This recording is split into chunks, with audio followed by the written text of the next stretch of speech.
O Congresso americano ratificou nesta quinta-feira a vitória do democrata Joe Biden na eleição presidencial americana. Mas o evento, que deveria ser uma simples formalidade, será lembrado e foi marcado por cenas de violência e caos devido à invasão do Capitólio pelos partidários pró-Trump, que não reconhecem o resultado das urnas. Vamos discutir as repercussões desse episódio, considerado dentro e fora dos Estados Unidos um lamentável ataque à democracia, com o historiador Jeffrey Lesser, diretor do Instituto de Pesquisas Globais da Emory University. Bom dia, professor Jeffrey. Bom dia, Silvio. Jeffrey, qual a dimensão histórica do que aconteceu no Capitólio em Washington? Eu acho a dimensão mais importante é para lembrar o povo americano e o povo do mundo que tendências históricas nos Estados Unidos, tendências racistas, sexistas, antidemocráticas, violentas, continua até hoje. Às vezes, o povo dos Estados Unidos, muitas pessoas nos Estados Unidos, são extremamente optimistas e gostariam de esquecer nossa história e nossa realidade. E ontem lembrou para todos nós que essas tendências estão conosco ainda. Uhum. Agora, muitos líderes, Jeffrey, consideraram um ataque à democracia, né? Aí dentro dos Estados Unidos, como fora também, a reação da comunidade internacional foi muito forte. De fato, foi um ataque à democracia, na sua opinião, que aconteceu com essa invasão no Congresso? Sim, foi um ataque contra a democracia. E quero deixar claro, esse ataque não começou ontem. Começou um ano atrás, ou mais, quando o atual presidente dos Estados Unidos falou abertamente, todo dia, que perder a eleição seria um exemplo de fraude, que seria impossível para ele perder. Isso é a fala de um ditador. Né? Isso é uma retórica antidemocrática. Então, o que aconteceu aqui, como acontece em outros países também, né? Houve uma ideia que a democracia não existiu fora do poder do Donald Trump. E ele convencer um grupo, acredito ainda pequeno, não acredito que a maioria das cidadãos dos Estados Unidos estão atrás disso, mas convenceu um grupo extremamente fora do centro dos Estados Unidos, que a opção deles era violência, que democracia era uma ideia falsa. E ontem entendemos claramente a realidade. E o Trump está continuando a fazer isso. Hoje de manhã mesmo, como vocês sabem, ele foi banido do Twitter, do Facebook, etc., Instagram. Mas hoje, o secretário dele postou uma coisa do Trump, onde, por um lado, ele falou, tudo bem, vamos ter uma transição ordenada em 2 semanas. Mas, ao mesmo tempo, ele falou, mas todo mundo sabe que eu ganhei, que os resultados são falsos, etc. Ou seja, ontem não parou o ataque do Trump contra a democracia. Uhum. Agora, teve um aspecto extremamente simbólico, né? Porque foi a invasão de um congresso da Casa dos Representantes, né? Eleito pelo povo, ou seja, dentro desse universo simbólico, a invasão de ontem vai ficar extremamente marcada na história dos Estados Unidos, não? Sim, com certeza. Vai ser lembrado como uma tentativa de golpe. Vai ser lembrado também como mais um exemplo do problema racial nos Estados Unidos, no sentido que protestos muito pacíficos de pessoas afro-americanas nesse país foram encontrados com uma violência policial durante o último ano, que não aconteceu ontem, né? Ou seja, para qualquer pessoa olhando a televisão, ficou tão claro que essa população foi tão não diversa. Homens, brancos.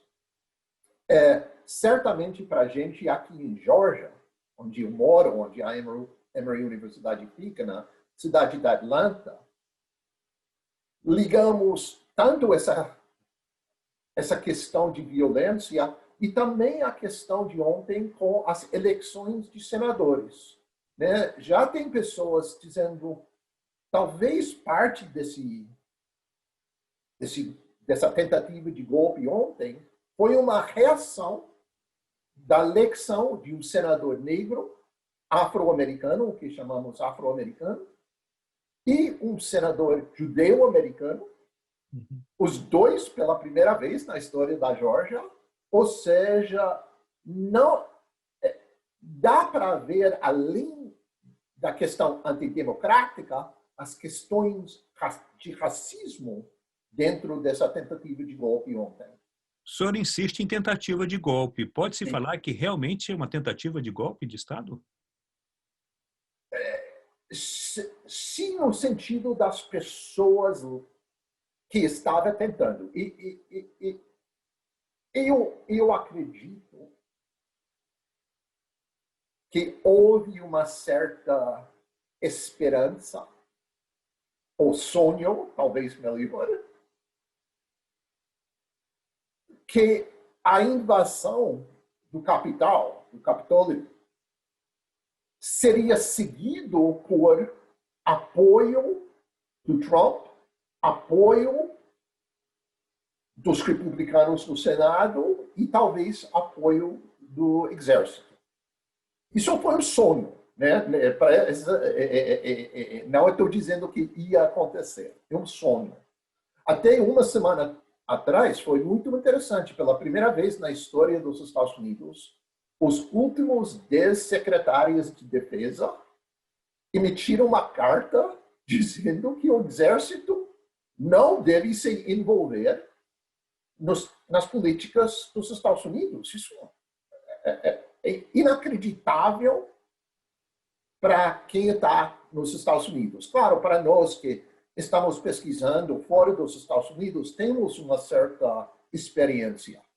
Mas, por exemplo, para meus vizinhos, isso foi eles nem conseguiram entender por que estava acontecendo. Por que uma carta dessa seria necessária. Jeffrey Lesser, essas eleições, esse episódio de ontem, principalmente, revelam que os Estados Unidos saem completamente fraturados, né, desse período eleitoral, né, dessa transição do Donald Trump para Joe Biden. O senhor acredita que o presidente democrata Biden vai conseguir reunificar a América, os Estados Unidos? Sim, eu vou responder a uma pergunta um pouquinho diferente do que tua. Porque eu não acredito que o Trump criou a fratura. Essa divisão está nos Estados Unidos. E quando tem momentos ou de pressão econômica ou de pressão política, ou ambas as coisas ao mesmo tempo, essas forças crescem, né? Essas forças subem para ver. Então, eu acho o trabalho... E o Trump, ele ele usou isso, né, como parte da posição dele, da retórica dele, do poder dele. Eu acredito que o Biden, primeiro, simplesmente por não ser Trump, vai ajudar. Depois do dia 20 de janeiro, e de verdade, até hoje, foi muito interessante. Acordamos sem nenhum tweet do Trump, né? Ou seja, foi muito interessante. A imprensa, a mídia, não está respondendo a isso. Então, isso já vai ajudar. Eu acho o Biden que não tem nada a ver com ele ser democrata ou não.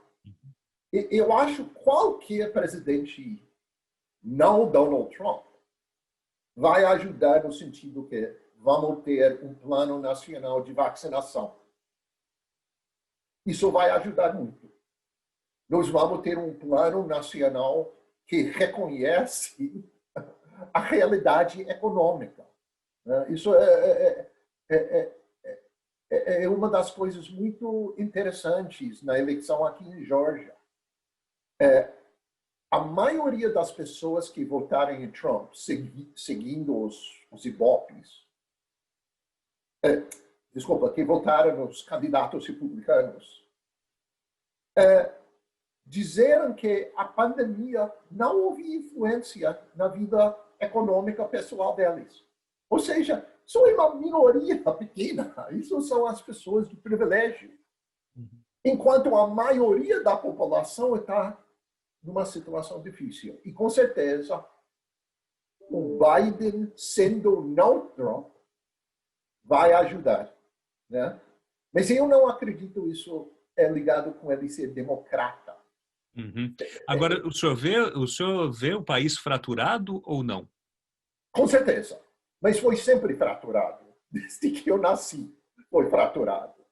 A questão é se essas fraturas são aumentadas ou diminuídas. E isso é sempre nossa questão. Né? Que, se podemos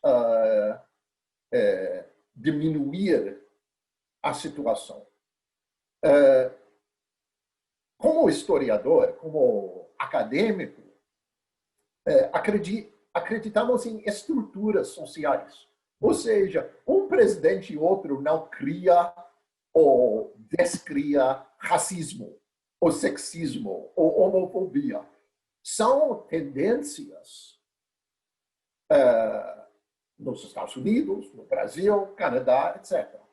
O que o sistema político pode fazer é dar mais espaço ou dar menos espaço para essas tendências. Pode usar educação para diminuir ou aumentar. E acredito que com Biden, com o novo Congresso, com um gabinete completamente diferente, né, em termos de raça, etnicidade, gênero, orientação sexual, vamos ver uma diminuição. Isso não vai convencer os Proud Boys, os grupos fascistas que temos aqui nos Estados Unidos, em mudar. Isso é outra história. E justamente, como que o senhor vê o futuro do trumpismo, né? Tanto Donald Trump quanto com esses partidários, principalmente da extrema-direita e os mais radicais? É uma boa pergunta. Com certeza, os partidos, os grupos, não são partidos, né? São milícias, são grupos de extrema-direita vão continuar. Porque não são nada novo. São os Proud Boys, etc., são a herança do Ku Klux Klan, dos grupos desse tipo do século XIX. Né? Ou seja, esses grupos não são nada novos. Então, com certeza, vão continuar. espero, estou torcendo, eu acho a maioria dos cidadãos dos Estados Unidos estão torcendo que o sistema político não vai dar um megafone para eles, como o Trump deu. Né? Então, isso é uma coisa. Por outro lado, acho que vamos ter um sistema nos próximos anos mais ligados com tentativas melhorar as vidas econômicas de pessoas e menos ligadas em aumentar o lado bravo de pessoas. Estou torcendo que vai acontecer isso. Eu acho muitas pessoas estão torcendo. Ontem e hoje foi muito interessante quando vários republicanos extremamente conservadores estão denunciando o Trump. 2 minutos antes de falar com você, eu vi uma entrevista com Mick Mulvaney. Ele era parte do centrão do Trump.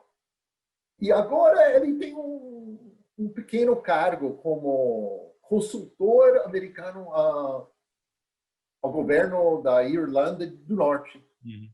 E ele se demitiu hoje de manhã na televisão. Ele falou, eu não consigo continuar nesse governo. Uhum. A assistente da Melania Trump, ontem à noite. Essas pessoas não são pessoas progressistas. Essas são pessoas do lado direito do partido republicano. Uhum. E mesmo eles não estão conseguindo continuar. Então, isso me dá uma certa esperança. Isso significa que o Trump vai continuar presente na vida política dos Estados Unidos ou ele deve se retirar ou depende agora da postura do próprio Partido Republicano? Isso é uma boa pergunta. É difícil acreditar que o Trump vai se retirar. Por outro lado, é possível que a voz dele vai ser mais encanalada, se eu posso dizer isso. O canal vai ser muito mais estreito. Porque é possível que depois de 20 de janeiro ele vai perder Twitter, Facebook, Instagram. Ninguém vai falar mais sobre ele nas notícias, né? Talvez Newsmax, esses novos mídias, mas são muito segmentadas. É difícil imaginar, vamos dizer, a maioria dos republicanos saindo de Fox para Newsmax ou etc. por causa dele. Então, acho que ele não vai se retirar, mas ele vai ter menos poder. É uma questão completamente aberta agora sobre o Partido Republicano. Acho que vamos ver uma guerra civil entre o Partido Republicano, não guerra bang-bang, mas em termos de discurso, sobre um partido tradicional republicano ou um partido trumpista. Onde eu moro, é muito interessante onde eu moro em Atlanta. Eu moro num bairro, num distrito, que durante décadas votou republicano, era ligado com conservadorismo, etc. E hoje, nosso representante é uma mulher afro-americana democrata. Votou em Biden, votou em Ossoff, votou em Warren. Então, o que mudou? Claro, parte da situação é pessoas mais jovens, mais progressistas entraram. Mas o que é muito claro aqui em nosso distrito é quantos republicanos que estão ainda republicanos estão completamente desanimados com o Partido Republicano e estão votando democrata. Ou seja, essas pessoas que são educados em termos de educação formal, classe média alta, estão buscando um partido conservador, não racista, não sexista, etc. Então, acho que o Partido Republicano vai precisar resolver essa divisão dentro deles, né? Ok. Muito obrigado, então, Jeffrey Lesser, historiador da Emory University, pela entrevista à Rádio França Internacional. Muito obrigado a você e tome cuidado lá fora, use a sua máscara. Obrigado, Jeffrey. Muito obrigado, um prazer te ver.